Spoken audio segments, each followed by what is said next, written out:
Mungkin kalau Bung Rocky kemarin menggunakan kata ngehe, tidak jadi rame begini. Memang tugas kita adalah membedah negatifnya penguasa. Itu terus menerus. Rocky adalah bunga demokrasi. Jadi biasanya seperti saya bilang tadi, analis politik ditaruh di tengah sebagai orang tengah. Ini enggak. Rocky langsung ditempatkan di kalangan oposisi menghadapi pemerintah. Dan ini penting. Semua membutuhkan Rocky Gerung. Oposisi membutuhkan Rocky Gerung. Kemunafikan politik yang paling berbahaya manakala aktor politik mengklaim dirinya menjalankan politik tanpa kemunafikan. Jadi kemunafikan itu adalah fakta politik. Tapi yang berbahaya adalah kebohongan terhadap publik. Misalnya, saya tidak akan menaikkan harga. Saya tidak akan impor. Itu dibuktikan semua menggunakan teori topeng kekuasaan. Bohong semua.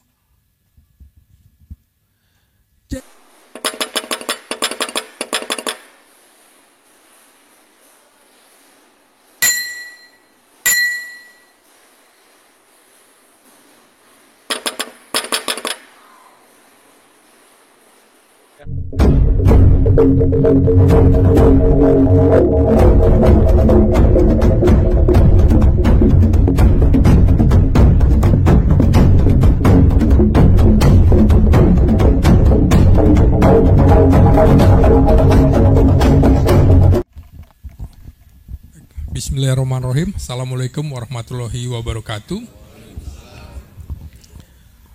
Saya perlu pendahuluan dulu bagaimana awal mulanya kenal dengan Bung Rocky Gerung.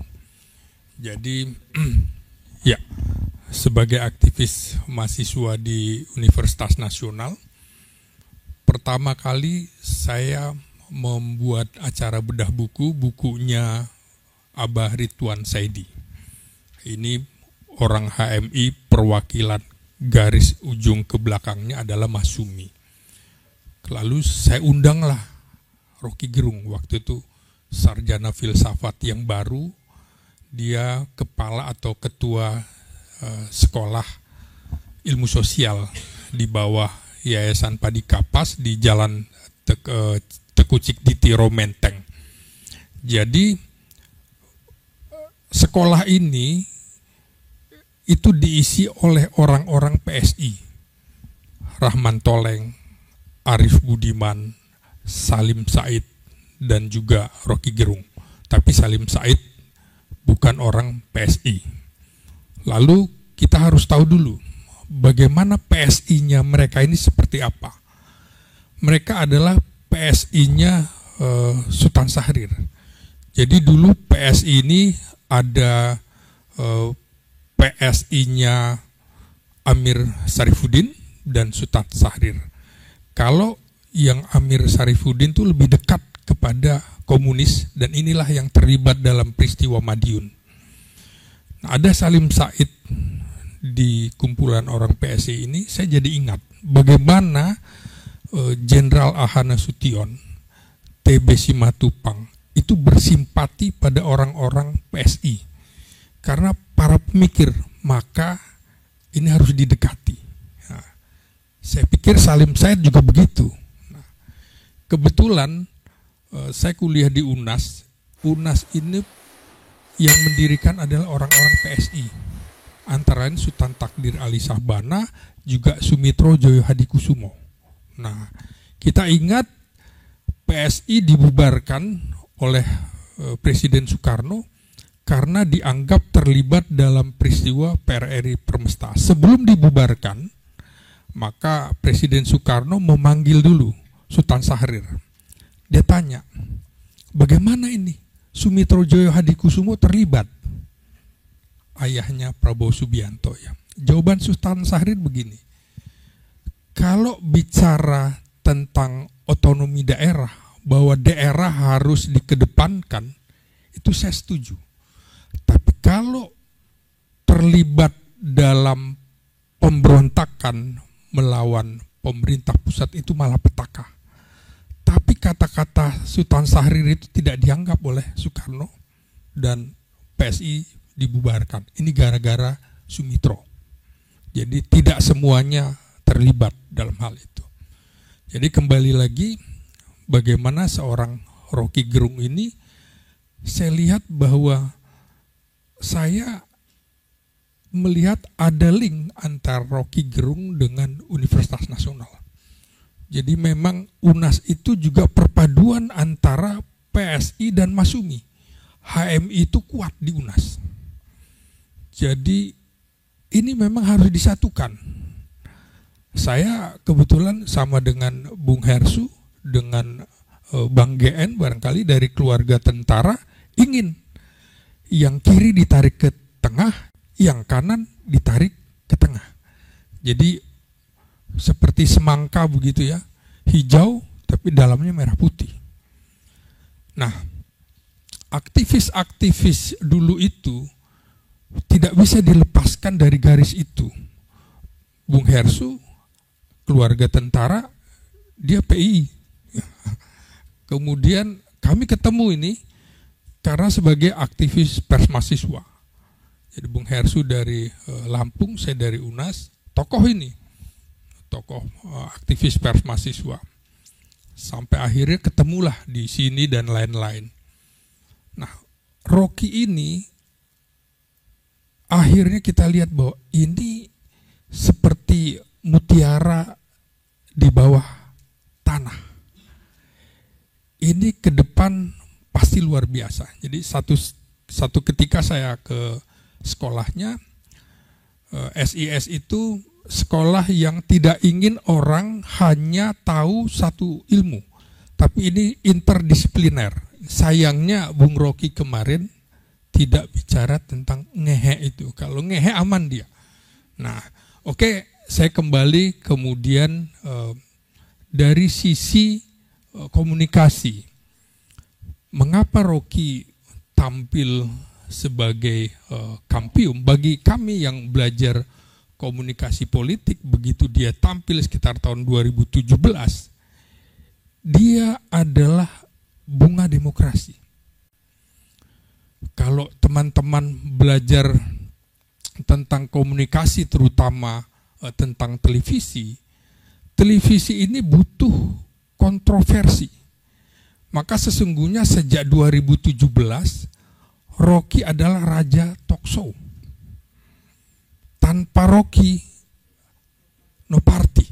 Kira-kira begitu. Tanpa Rocky, no party. Nah, media massa memanfaatkan Rocky, biasanya analis politik seperti saya misalnya, itu ditempatkan di garis tengah. Tapi Rocky dianggap mewakili oposisi. Media massa butuh itu. Butuh orang kontroversi seperti Rocky Gerung yang punya kata-kata tajam, lugas, dan di luar pikiran orang. Dia memang menguasai filsafat ilmu politik. Betul tadi kata Dr. Mulyadi, kalau kita kuliah S3 ilmu politik, kerjanya memang tugas kita adalah membedah negatifnya penguasa. Itu terus-menerus. Tiap pekan. Pakai bahasa yang macam-macam boleh, tapi karena di kelas. Jadi boleh. Dibedah semuanya dengan teori-teori ilmu politik. Jadi sekali lagi saya bilang Rocky adalah bunga demokrasi bagi pers. Tanpa Rocky rasanya talk show ini hampa, tidak seksi. Jadi dibutuhkan Rocky. Jadi sesungguhnya media massa itu berhutang pada Rocky. Jadi biasanya seperti saya bilang tadi, analis politik ditaruh di tengah sebagai orang tengah. Ini enggak. Rocky langsung ditempatkan di kalangan oposisi menghadapi pemerintah. Dan ini penting. Dr. Mulyadi ini adalah dosen penguji tamu di mana-mana, termasuk di UNAS. Itu keras kalau menguji. Kalau misalnya menggunakan pisau analisis menghujat pemerintah, paling seneng itu. Tapi harus bisa dengan bukti dan parameter-parameter. Nah, Rocky dengan filsafat politiknya mampu menggugah. Dan tidak ada lagi kemudian sejak 2017 sampai sekarang superstar talkshow nggak ada lagi selain Rocky Gerung. Jadi bagi ilmuwan politik semua membutuhkan Rocky Gerung. Oposisi membutuhkan Rocky Gerung.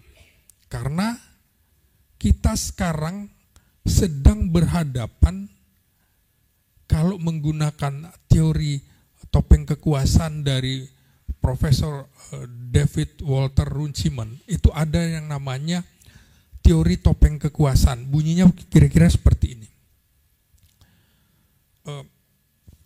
Kemunafikan politik yang paling berbahaya manakala aktor politik mengklaim dirinya menjalankan politik tanpa kemunafikan. Jadi kemunafikan itu adalah fakta politik. Lalu bagaimana kita menghadapi kemunafikan dalam politik itu? Kita harus bisa membedakan kemunafikan yang berbahaya dan yang tidak berbahaya. Yang tidak berbahaya adalah berbohong pada diri sendiri. Tapi yang berbahaya adalah kebohongan terhadap publik. Misalnya, saya tidak akan menaikkan harga. Saya tidak akan impor. Itu dibuktikan semua menggunakan teori topeng kekuasaan. Bohong semua. Jadi akhirnya bagaimana Rocky Gerung melihat figur kepemimpinan nasional ini adalah bukan apa yang dikatakan, tapi apa yang tidak dikatakan perintah. Jadi saya ingat bahasa yang digunakan Rocky ini pada tahun 1966, mahasiswa malah lebih jahat lagi ketika menghujat ibu negara, Hartini Soekarno, istri ketiga Soekarno. Sampai kemudian gemetar Soekarno bicara bahwa karena di tembok di batu tulis istana ditulis Lonte Agung. Sekarang orang ingat lagi, mana uang 11.000 triliun yang dulu ada di kantong, katanya. Ditanya, kenapa kemudian untuk membangun IKN, karena Rocky bicara terkait dengan IKN, Bung Hersu ya. Ya. Kenapa hutang? Saya ingat sebagai wartawan senior, itu tuh saya tetap rajin mengikuti, misalnya dulu ketika Bang GN jadi Panglima TNI, saya ikuti bagaimana konsentrasi beliau memperkuat pertahanan di Indonesia Timur. Bagaimana di Biak yang dulu bekas markas Belanda, markas militer Jepang, Sekutu dan lain-lain dibuat oleh Bang GN. Konsentrasi ke situ. Karena tahu ancamannya sekarang adalah itu. Bukan ibu kota negara baru. Jangan lupa, sekarang Papua New Guinea menyediakan wilayahnya dengan pasrah untuk tentara Amerika. Artinya hanya berbatasan dengan Irian Jaya, dengan Papua. Terus kita masih bisa konsentrasi untuk IKN. Mau diambil dari mana dananya? Jadi menurut saya kondisi demokrasi kita sesungguhnya sudah sekarat. Sudah sekarat ketika presiden terus cawe-cawe dalam urusan-urusan yang tidak seharusnya presiden muncul. Misalnya, ikut terlibat dalam pemilu. Ini bahaya. Karena dia punya infrastruktur, punya sumber daya yang bisa kemudian mengendalikan. Hanya Karl Marx birokrasi itu berpihak. Maka kalau presiden berpihak, maka ini sama saja dengan keberpihakan seperti di negara-negara komunis. Jadi tidak boleh presiden cawe-cawe dalam pemilu. Presiden menentukan kemudian dia harus dekat dengan salah satu calon, menjauh dari calon yang lain, atau berusaha menghalangi dan lain-lain. Saya kira itu yang bisa saya kemukakan. Terima kasih Bung Hersyu. Oke.